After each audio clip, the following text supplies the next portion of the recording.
السلام علیکم ورحمۃ اللہ دوستوں. وعلیکم السلام ورحمۃ اللہ دوست اور Shahnawaz. Welcome to our channel. Be Shah. Mama, what we are going to learn today? Shahnawaz اور ہمارے جو دوست سن رہے ہیں, ہمارا ایک سیگمنٹ ہے حی علی الفلاح, جس میں ہم lessons of life, rules of life سیکھتے ہیں اور ہم اپنے بچوں کو بھی سکھاتے ہیں, اور جو پیرنٹس سنتے ہیں یا ہمارے دوست سنتے ہیں وہ بھی اس سے بہت کچھ سیکھ سکتے ہیں. تو شاہنواز, آج ماما نے آپ کے لیے اور ہمارے جو پیارے دوست ہیں ان کے لیے آداب مجلس چنا ہے, یعنی کہ ایٹیکیٹس, جہاں پر آپ زیادہ سارے لوگ ہوں وہاں پر کس طرح سے بیٹھا جاتا ہے. اور ماما یہ ایٹیکیٹس جو ہیں یہ ایک رسالہ جو کہ ریویو آف ریلیجنز ہے احمدیوں کا, اس میں سے ماما نے یہ لیا ہے. ٹھیک ہے, تو ہم یہ پڑھنا شروع کرتے ہیں. بسم اللہ الرحمن الرحیم. آداب مجلس. یہ مضمون حضرت میر محمد اسحاق صاحب کا تحریر کرتا ہے, جو رسالہ ریویو آف ریلیجنز 1935 میں قادیان سے بنام ہماری مجلس کے آداب شائع کیا گیا.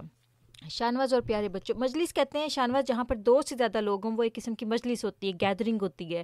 تو اس کے کچھ ایٹیکیٹس ہوتے ہیں, تو ہم نے وہ سیکھنے ہیں تاکہ ہمیں پتہ ہو جب ہم کہیں پر جائیں کہ کس طرح سے ہم نے بیٹھنا ہے اور کون سی ایسی چیزیں جو ہم نے نہیں کرنی ہیں. دنیا میں مجلس کئی قسم کی ہوتی ہیں. ایک شادی کی مجلس ہوتی ہے, جیسے کسی کی شادی ہے تو ساری فیملی اور ریلیٹیوز اکٹھے ہوتے ہیں نا.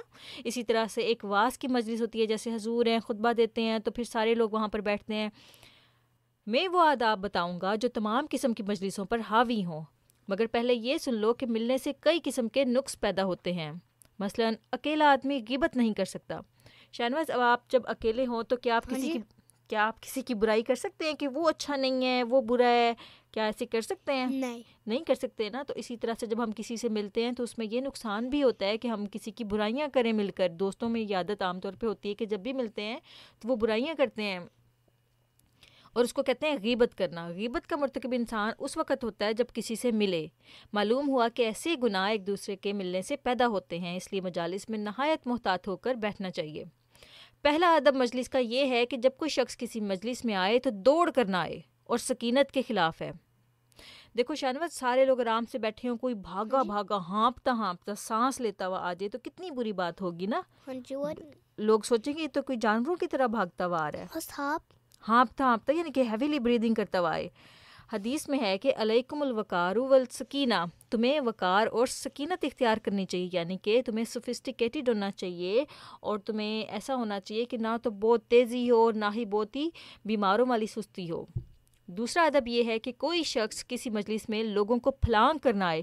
پھلانگ کا مطلب یہ کہ ہوپنگ کرتا ہوا, لوگوں کے اوپر سے جمپ کرتا ہوا نہ آئے.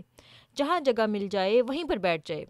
حدیث شریف میں ہے کہ جمعے کی نماز میں لوگوں کو پھلانگ کر نہ آؤ, اس سے جمعے کا ثواب جاتا رہتا ہے. یعنی کہ کوئی شخص اگر پتہ ہے لوگوں کو اتنی دور سے وہ گھر سے تیار ہو کے آئے جمعے کی نماز کے لیے, اور مسجد میں آ کے لوگوں کے اوپر سے ٹاپنا شروع ہو جائے, تو پتہ ہے اس کو کوئی, یعنی کہ اوپر سے لوگوں کے اوپر سے جمپ لگا کے آگے جانے کی کوشش کرے کہ مجھے حضور کے پاس جگہ مل جائے, ہے نا, تو اس کو کوئی جمعے کا ثواب نہیں ہوگا. حدیث پہ ہے کہ یجلسو حیثو ینحل مجلسو, اگر آگے جگہ نہ ہو تو جہاں تک لوگ بیٹھے ہیں وہیں بیٹھ جائے. پھر تیسرا ادب یہ ہے کہ مجلس میں جا کر کوئی لغو حرکت نہ کرے. لغو کہتے ہیں بیکار, فضول. مثلاً میز کو یا کرسی کو جو اس قسم کی ہو نہ ہلائے. اکثر بچوں کو عادت ہوتی ہے نا, لوگوں کو عادت ہوتی ہے بیٹھے بیٹھے اپنے پاؤں کو ٹیپ کرتے جاتے ہیں, یا پھر کرسی ہے اس کو ہلانا شروع ہو جاتے ہیں. یہ بہت بری بات ہے, ایسے نہیں کرنا چاہیے. ہاں جی, کوئی اس کا فائدہ بھی نہیں ہے, بس ایسی اسے کیا کہتے ہیں عادتاً کرتے ہیں. نوائز بھی ہوتی ہے اور وہ حرکت بھی اچھی نہیں لگتی جب سب لوگ بیٹھے ہوئے ہوں تو ایک مسلسل آپ ایک چیز کو ہلا رہے ہوں. خاموشی سے بیٹھے اور اہل مجلس کا خیال رکھے, اور زبان سے بھی خاموش رہے اور ہاتھ پیر بھی نہ ہلائے. یہ بھی خاموشی کے خلاف ہے.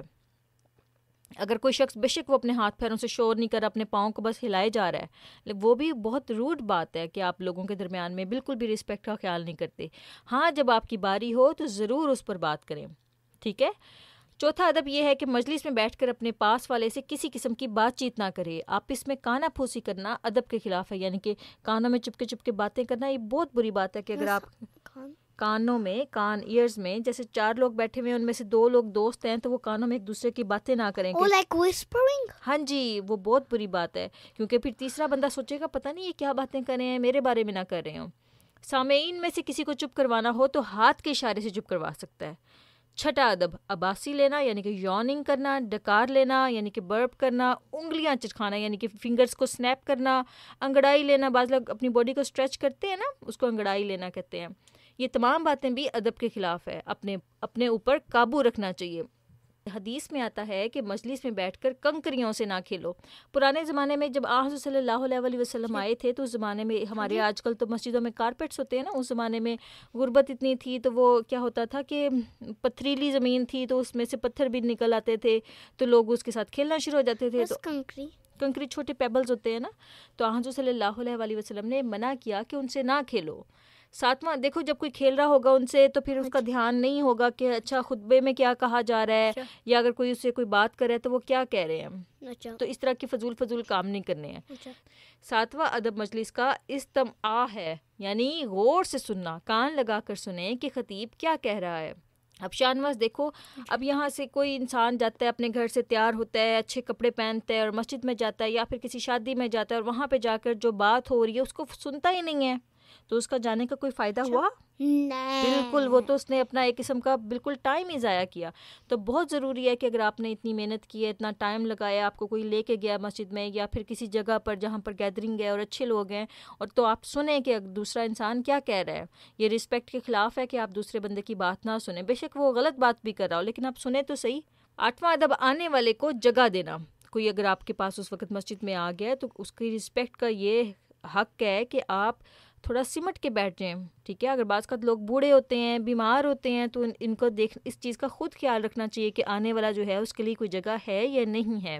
ہاں جی, This was on MTA Live, but you're not talking about this. But once Hazur done did the people that if the people were sick, they were supposed to be going on the chairs, and the people who were well. ہاں جی, ایک دفعہ حضور سے ڈانٹ پڑی تھی نا, تو جو لوگ چیئرز پہ بیٹھے ہوئے تھے تو پھر حضور نے ان کو کہا تھا کہ آپ لوگ نیچے بیٹھیں اگر آپ بیمار نہیں ہیں. تو بالکل ایسی ہی بات ہے. قرآن شریف میں ہے کہ اعوذ باللہ من الشیطان الرجیم, اذا قیل لکم تفسحوا فی المجالس فافسحوا, جب تمہیں کہا جائے کہ مجلس میں کھل کر بیٹھو تو کھل جایا کرو. یعنی کہ جب جگہ کھلی ہو تب آپ کو کہا جائے کہ اچھا آپ سارے لوگ کھل کر بیٹھ جائیں, آرام سے تسلی سے بیٹھیں, تب آپ آرام سے بیٹھیں.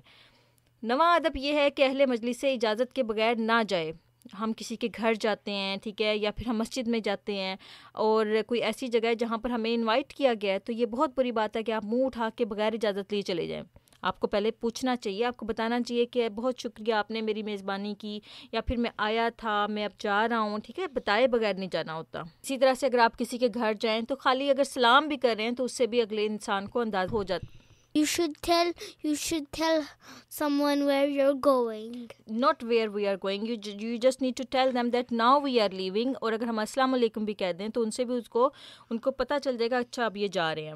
10واں ادب یہ ہے کہ خطیب اور لیکچرار کی طرف منہ کر کے بیٹھے, ادھر ادھر نہ دیکھے, لیکچرار کی طرف متوجہ رہے اور غور سے سنیں. اب شاہنواز, آپ کو اچھا لگے گا کہ اگر آپ مسجد میں جائیں, حضور خطبہ دے رہے ہیں یا پھر کوئی اور ہیں, تو وہاں پہ آپ ان کو بیک کر کے بیٹھ جائیں اور کہیں اور اپنا منہ کر لیں؟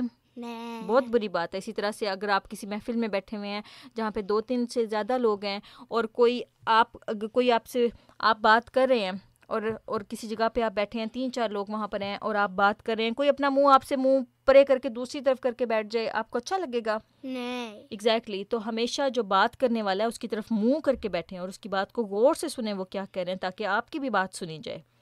11واں ادب یہ ہے پیارے بچوں کہ مجلس میں جب کوئی اچھی بات سنے اسے نوٹ کر لے اور اس پر عمل کرے. ہمیشہ ایک چھوٹی سی, ابھی تو آپ چھوٹا بچہ ہے نا, لیکن جب آپ تھوڑے سے بڑے ہو جائیں گے, 10 ایئر سے زیادہ ہو جائیں گے, تو پھر آپ نے ہمیشہ اپنے پاس ایک چھوٹی سی نوٹ بک رکھنی ہے. آپ کو جب بھی کوئی اچھی بات ملے حضور کے خطبے میں یا پھر کوئی ایسی مجلس جہاں پہ علم بانٹا جا رہا ہو, تو آپ اس بات کو اپنی ڈائری میں نوٹ کر سکتے ہیں. وہ آپ کے کام آ سکتی ہے ہمیشہ, اور آپ کی لائف میں وہ بات آپ کو ہیلپ کر سکتی ہے. حدیث میں ہے کہ اکتبو انی ولو کان حدیثا, میری طرف سے جو بات ہو اسے لکھ لیا کرو. یعنی کہ حضور صلی اللہ علیہ وسلم فرما رہے ہیں کہ میری طرف سے جو بات ہو اسے لکھ لیا کرو, خواہ وہ چھوٹی ہی کیوں نہ ہو. 12واں ادب پیارے بچوں یہ ہے کہ جب کوئی بات پوچھنی ہو تو کھڑے ہو کر پوچھو. یہ بھی ایک ادب ہے, ٹھیک ہے شاہنواز, ہمیشہ اس بات کو یاد رکھنا ہے کہ اگر آپ نے کوئی بات پوچھنی ہے تو پہلے یا تو آپ اٹینشن کے لیے اپنا ہاتھ ریز کر سکتے ہیں, اگر آپ کو اجازت مل جائے کہ ہاں اب آپ اپنی بات کر سکتے ہیں تو پھر آپ کھڑے ہو کر بات کر سکتے ہیں اپنی. 13واں ادب یہ ہے کہ دوران گفتگو نہ بولے. جب کوئی بات کر رہا ہو تو اس میں اس کی بات نہیں کاٹنی. دوران گفتگو نہ بولے, چپ چاپ کھڑا ہو جائے. صدر مجلس خود بخود پوچھے گا, یا تو آپ کھڑے ہو جائیں یا پھر آپ اپنا ہاتھ ریز کر دیں, تو آپ کو جو صدر مجلس وہاں پہ اس وقت ہے جس نے یہ سارا انتظام کیا ہوا ہے وہ خود آپ سے پوچھ لے گا اگر پوچھنا ہوا تو. اگر وہ نہ پوچھے تو اس میں شرمندہ ہونے کی کوئی بات نہیں ہے, آپ بیٹھ سکتے ہیں. 14واں ادب یہ ہے کہ مجلس میں امیر مجلس کو مخاطب کرے اور کسی اور کو نہ کرے. اب شاہنواز دیکھو کسی جگہ پر ہم جائیں اور وہاں پر جو ہیڈ ہو اس سے بات کرنے کی بجائے آپ کسی چھوٹے بندے سے یعنی کہ جو اس کے انڈر ہو اس سے بات کریں تو آپ کو اچھا لگے گا. یہ اندر جیسے مثال کے طور پہ اگر آپ کسی کے اپنی خالہ کے گھر میں جائیں اور اگر آپ خالہ کو چھوڑ کے ان کے بچوں سے ضروری بات پوچھ لیں تو یہ آپ کو اچھی بات نہیں ہے نا. آپ کو اپنی خالہ سے پوچھنا چاہیے. اسی طرح سے اگر آپ اپنے کسی اور بڑے کی طرف جائیں گھر پہ جائیں تو آپ نے ان کے بڑے سے کوئی بات پوچھنی ہے جو ضروری بات ہوتی ہے, ٹھیک ہے. اسی طرح سے اگر آپ مسجد میں جائیں تو اگر آپ کو کسی نے وہاں پہ انوائٹ کیا ہوا ہے تو یہ ضروری ہے کہ آپ وہاں پہ جو بڑا ہیڈ ہے امیر ہے اس سے بات کریں. 15واں ادب یہ ہے کہ اگر مجلس میں کسی شخص سے کوئی ناجائز حرکت سرزد ہو جائے تو ہنسنا نہیں چاہیے. شاہنواز دیکھو بعض کا لوگ بیمار ہوتے ہیں یا پھر ان کے ساتھ کوئی مسئلے مسائل ہوتے ہیں, اگر کسی انسان سے کوئی فنی حرکت ہو جائے جس پہ آپ کو ہنسی آ سکتی ہو تو اس کو ہنسنا نہیں چاہیے, ٹھیک ہے, بلکہ اگنور کر دینا چاہیے اور ایسے پریٹینڈ کرنا چاہیے کہ آپ نے کچھ نہیں دیکھا, یا اگر وہ گر گیا ہے تو اس کی ہیلپ کرنی چاہیے, ٹھیک ہے. بس دوسرے کے لیے وہ بات پسند نہ کرے جو اپنے لیے پسند نہیں کرتا. اگر آپ کو اچھا نہیں لگتا کہ آپ گر جائیں اور کوئی آپ پر ہنسے تو آپ کو بھی کبھی بھی کسی پر ہنسنا نہیں چاہیے. حضرت صلی اللہ علیہ وسلم نے ایک دفعہ اسی بات پر ایک خطبہ پڑھا کہ کسی کے اونگ جانے پر یا غلط جواب دینے پر یا ہوا خارج ہونے پر ہنسنا نہیں چاہیے. ہو سکتا ہے کہ یہ نقص اس میں بھی پیدا ہو جائے اور اس سے بڑھ کر لوگ اس پر ہنسیں. 17واں ادب یہ ہے کہ مجالس میں کوئی ایسی چیز کھا کر نہ آئے جس سے لوگوں کو تکلیف ہو. اب شاہنواز دیکھو کچھ ایسی چیزیں ہوتی ہیں جس کے کھانے سے ہمارے منہ سے بدبو آ سکتی ہے, پسینے سے بدبو آ سکتی ہے, جیسے لہسن ہے یا پیاز ہے, اس قسم کی چیزیں جو کہ اسٹرانگ جن کی ہوتی ہے اسمیل ہوتی ہے, وہ ایسی چیزیں کھا کر مسجد میں یا پھر مجالس میں نہیں آنا چاہیے جہاں پر لوگ بیٹھے ہوں.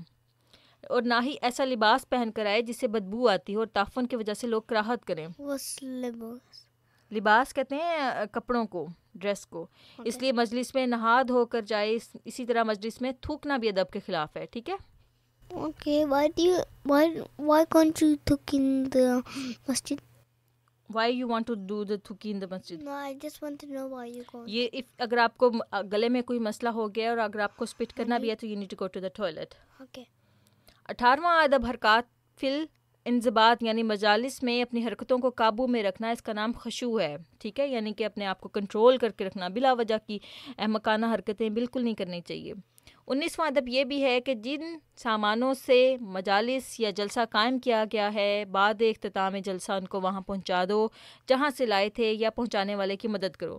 اب شاہنواز کبھی ایسے ہوتا ہے ان ممالک میں کہ ہم کوئی ہال جو ہوتا ہے وہ ہائر کرتے ہیں جہاں پر لوگ کرسیاں بچھاتے ہیں تاکہ سارے مہمان اس میں آ کے بیٹھے ہوں. جب وہ ختم ہو جاتا ہے تو وہ کرسیوں کو اکٹھا پائل اپ کیا جاتا ہے, ٹھیک ہے, اور ٹیبلوں کو اکٹھا کیا جاتا ہے. تو بہت ضروری ہے کہ جو اسٹرانگ لوگ ہیں, جو بیمار نہیں ہیں, صحت مند ہیں, وہ جائیں اور ان کو ہیلپ کریں جا کے ان کی, تاکہ ایک ہی انسان پر سارا برڈن نہ آئے. اکثر دیکھا گیا ہے کہ جلسہ یا مجلس ختم ہونے کے بعد سارے لوگ اپنے اپنے گھروں کو چلے جاتے ہیں اور سامان پڑا رہ جاتا ہے. چند آدمی رہ جاتے ہیں جنہیں بعد میں بڑی تکلیف ہوتی ہے. بس یہ بھی ایک اچھی بات ہے کہ سامان جہاں سے لایا گیا تھا جلسہ ختم ہونے کے بعد سارے مل کر وہاں پہنچا دیں. 20واں ادب یہ ہے کہ مجلس میں کسی کو اٹھا کر خود اس کی جگہ نہ بیٹھے. اس طرح بیٹھنے والے اسی طرح جب کوئی شخص اٹھ کر کسی کام یا کسی حاجت کو جائے تو اس کی جگہ نہ بیٹھے. شاہنواز جب کوئی مسجد میں آپ بیٹھے ہوئے ہیں یا پھر کسی ایسی جگہ پہ جہاں پہ 2 یا 3 سے زیادہ لوگ بیٹھے ہوئے ہیں اور جگہ کم ہے یا پھر لوگ زیادہ بھی اگر ہیں, تو اگر کوئی اٹھ کے جاتا ہے تو آپ کو اس کی جگہ فوراً مل نہیں لینی چاہیے, فوراً اس کی جگہ پہ جا کے نہیں بیٹھنا چاہیے. ہو سکتا ہے کہ وہ چھوٹا کام کرنے گیا ہو, پانی پینے گیا ہو اور فوراً اس نے واپس آنا ہو, تو یہ بہت بری بات ہے کہ آپ فوراً اس کی جگہ مل کے بیٹھ جائیں.